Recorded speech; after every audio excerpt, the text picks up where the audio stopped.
Assalamualaikum warahmatullahi wabarakatuh. Dan pada video kali ini kita akan mengisahkan tentang Syekh Siti Jenar. Syekh Siti Jenar juga akrab dipanggil dengan nama Syekh Lemah Abang.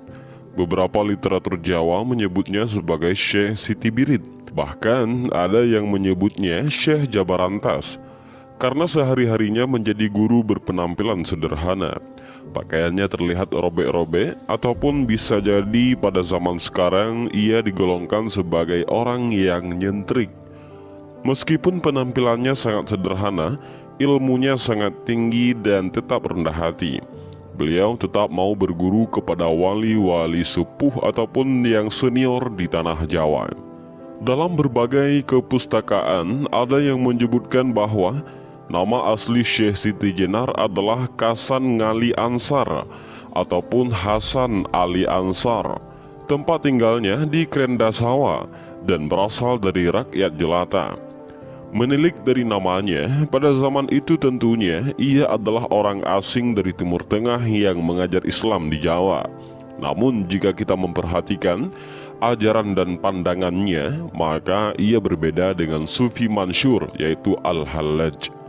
Pandangan Siti Jenar adalah pandangan Jawa, boleh jadi ia adalah orang Jawa. Berbicara tentang Syekh Siti Jenar memang tidak ada habisnya. Tokoh kontroversial selalu melahirkan narasi-narasi yang juga terkadang paradoks. Menurut Brata Kesawa, dalam bukunya Falsafah Siti Jenar dan buku Wejengan Wali Sanga, Himpunan Wirjapanitra, dikatakan bahwa pada saat Sunan Bonang memberi pelajaran i'tikad kepada Sunan Kalijaga di tengah perahu yang pada saat bocor ditambal dengan lumpur yang dihuni cacing lembut, ternyata si cacing mampu dan berbicara, sehingga ia disabda Sunan Bonang menjadi manusia. Cacing itu diberi nama Syekh Siti Jenar dan diangkat derajatnya sebagai wali. Riwayat lain mengungkapkan bahwa Syekh Siti Jenar memiliki nama kecil San Ali Ansar. Kemudian ia dikenal dengan Syekh Abdul Jalil yang bergelar Syekh Siti Jenar ataupun Sunan Kajenar. Ia adalah putra dari ulama asal Malaka, Syekh Datuk Saleh bin Syekh Isa Alawi bin Ahmad Syah Jamaluddin Husin bin Syekh Abdullah Kanuddin bin Syekh Syed Abdul Malika Kazam.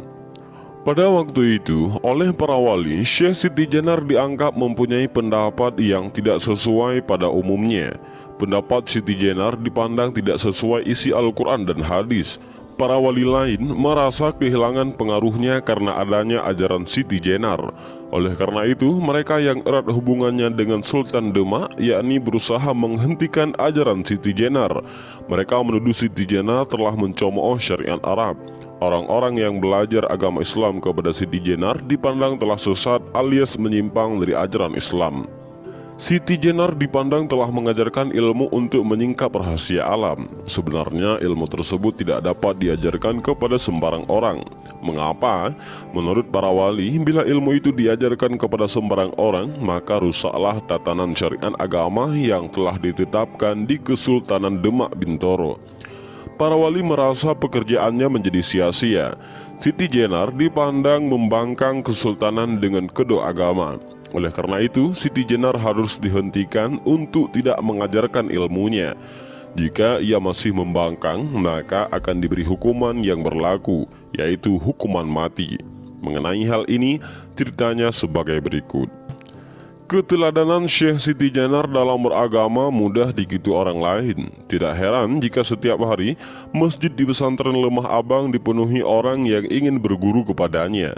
Para santri sangat antusias dalam mendengarkan kajian sifat 20 yang disampaikan oleh Siti Jenar ataupun para asistennya. Ilmu yang disampaikan dengan terbuka dan tanpa dedeng-dedeng ataupun ditutup-tutup. Ajaran itu disampaikan oleh Siti Jenar di masjidnya. Pada suatu hari ketika Syekh Siti Jenar sedang duduk di dalam masjid tersebut untuk mengajar murid-muridnya, datanglah 5 orang wali utusan Raja Demak. Mereka adalah Sunan Bonang, Sunan Kalijaga, Pangeran Modeng, Sunan Kudus, dan Sunan Geseng. Di tengah-tengah suara riuh para murid yang saling mengacungkan jari untuk bertanya, utusan Raja Demak mengucapkan salam kepada Syekh Siti Jenar. Namun salam yang diucapkan Sunan Bonang tidak terdengar olehnya. Dalam riwayat dikisahkan bahwa Sunan Bonang emosi karena merasa ucapannya tidak didengar. Lalu Sunan Bonang mendekat langsung ke Syekh dan membentaknya.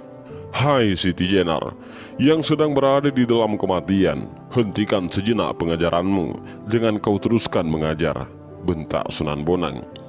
Jika memang benar kisah tersebut, maka ada satu hal yang tidak dimiliki oleh utusan Raja Demak, yaitu etika, akhlak yang dicontohkan oleh Rasulullah SAW telah diremehkan dan disepelekan. Padahal dalam babat yang jauh lebih tua disebutkan bahwa Siti Jenar termasuk salah satu anggota Wali Songo.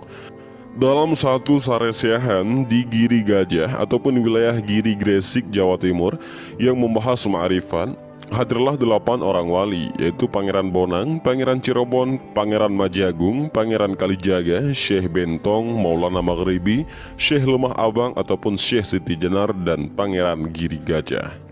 Akan tetapi, di dalam sidang para wali tersebut hanya pandangan Syekh Siti Jenar yang dianggap menyimpang oleh wali lainnya. Bahkan beberapa wali malah memperingatkan Siti Jenar, dan ada yang mengingatkan bahwa pandangan Siti Jenar itu bisa dihukum mati. Pandangannya dianggap menyimpang dari agama Islam alias murtad. Pandangannya dianggap merusak agama Islam. Oleh karena itu, pandangannya tidak diterima. Siti Jenar pun meninggalkan sidang kewalian tersebut. Menurut berbagai sumber, vonis mati dijatuhkan kepada Syekh Siti Jenar dalam sidang para wali di Cirebon. Vonis ini dijatuhkan ketika kekuasaan Demak sudah sangat kuat, sedangkan Majapahit dapat dikatakan sudah runtuh. Menurut Tom Pires, ahli obat-obatan berkebangsaan Portugis yang merampungkan buku Suma Oriental pada tahun 1515, pemerintahan di Sedayu telah beralih ke pemerintahan Islam.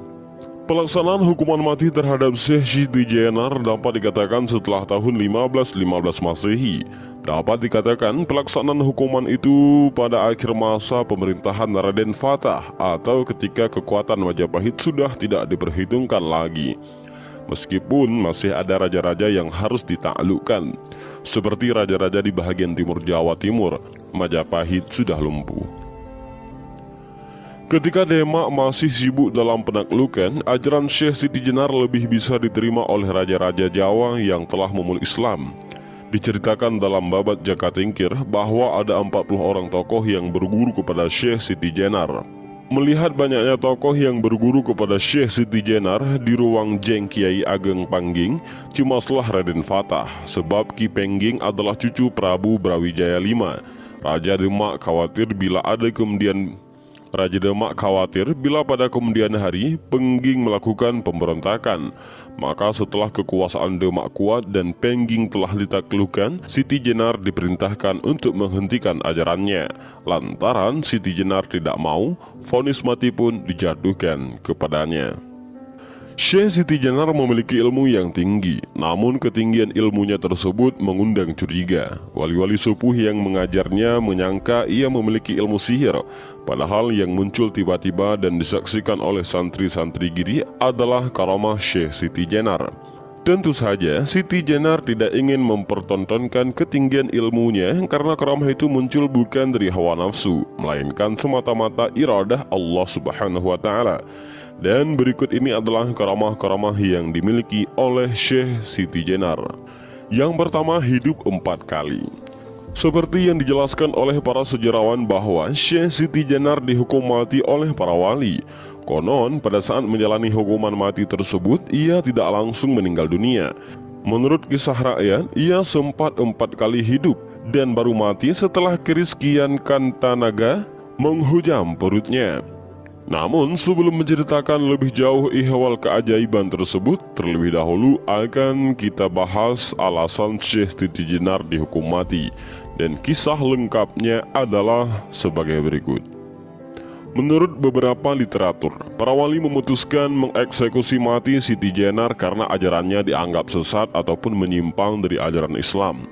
Pandangan Syekh Siti Jenar yang menganggap alam kehidupan manusia di dunia hanya sebagai kematian atau setelah menemui ajal disebut sebagai kehidupan sejati. Ia adalah manusia dan sekaligus Tuhan sangat menyimpang dari pendapat Wali Songo, dalil dan hadis. Syekh Siti Jenar juga dianggap telah merusak ketentraman dan melanggar peraturan kerajaan Demak. Atas legitimasi dari Sultan Demak, diutuslah beberapa wali ke tempat Syekh Siti Jenar di suatu daerah. Ada yang mengatakan desa Krendasawa, untuk menghukum mati Syekh Siti Jenar pada tahun 1506 Masehi. Sebelum wafat, ia sempat berpesan kepada para dewan wali ataupun wali songo bahwa kelak pada suatu zaman akan ada kerbo bule mata kucing ataupun orang bule naik dari laut. Itulah menjadi tanda musibah kepada anak cucu masyarakat Indonesia. Ajaran Syekh Siti Jenar mempunyai efek khusus yang kita anggap sebagai insiden di antara pemuka-pemuka agama Islam pada abad ke-16 Masehi. Sebab ketika itu, lambat laun banyak orang-orang yang mengaji tasawuf ataupun hakiki mengikuti ajaran Syekh Siti Jenar. Misalnya, perihal ilmu bedanya antara kaula dan gusti serta tunggalnya kaula dan gusti. Pengakuan Syekh Siti Jenar yang menganggap dirinya menyatu dengan Tuhan membuat Wali Songo di Jawa menggelar sidang menyikapi ajaran Syekh Siti Jenar tersebut. Dalam sidang tersebut, 9 wali sepakat menjatuhkan hukuman mati bagi Syekh Siti Jenar. Saat itu pun Syekh Siti Jenar menyetujui putusan tersebut dan meminta agar hukuman segera dilaksanakan.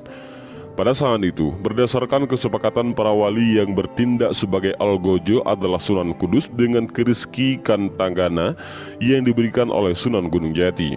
Dan eksekusi mati terhadap Syekh Siti Jenar berlangsung di halaman Masjid Agung Cirebon secara terbuka, sehingga semua masyarakat dapat menyaksikan eksekusi tersebut. Menurut cerita rakyat pula, sebelum eksekusi berlangsung sempat ada kejadian yang mencengangkan. Pada saat Kerizki Kantanggana dihujamkan ke tubuh Syekh Siti Jenar, terdengar suara keras seperti beradunya kedua besi yang sangat besar. Lalu para wali saling tersenyum sambil berkata, "Masa ada Allah seperti besi? Coba tusuklah sekali lagi," jawab Siti Jenar. Ketika tusukan kedua, Syekh Siti Jenar menghilang, tidak ada wujud jasadnya. Para wali berkata kembali, "Masa matinya Allah seperti itu?" Secepat kilat Syekh Siti Jenar menampakkan dirinya kembali seraya berkata, "Coba tusuk sekali lagi."